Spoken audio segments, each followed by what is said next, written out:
হুদাইবিয়ার সন্ধি ভঙ্গ হয়েছে। বনু বকর আক্রমণ করেছে বনু খুজাআকে। আহত মানুষের কান্না আজ মদিনায় পৌঁছেছে ন্যায় বিচারের ডাক নিয়ে। রাসূলুল্লাহ যুদ্ধ চান না, তিনি চান শান্তি।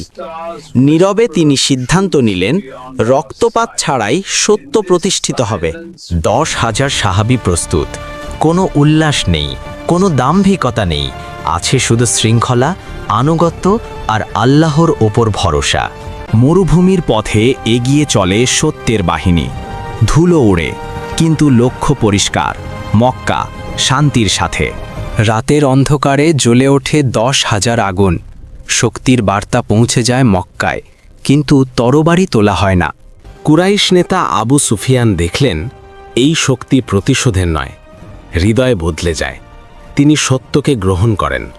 ঘোষণা এলো, যে নিজ ঘরে থাকবে নিরাপদ, যে কাবায় আশ্রয় নেবে নিরাপদ। ক্ষমায় আজ বিজয়ের ভাষা। বিজয়ী নবী সাল্লাল্লাহু আলাইহি ওয়াসাল্লাম মাথা নত করে মক্কায় প্রবেশ করেন। অহংকার নয়, কৃতজ্ঞতা আর বিনয়।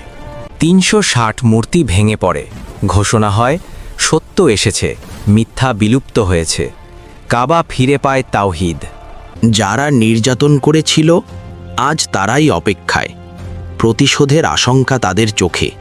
রাসূল সাল্লাল্লাহু আলাইহি ওয়াসাল্লাম বলেন, আজ তোমাদের ওপর কোনো ভৎসনা নেই, যাও তোমরা সবাই মুক্ত। ক্ষমা ইতিহাসের শ্রেষ্ঠ বিজয়। রক্তপাত ছাড়াই মক্কা আলোকিত হয়। মানুষ দলে দলে ইসলাম গ্রহণ করে, সত্য প্রতিষ্ঠিত হয় শান্তির সাথে।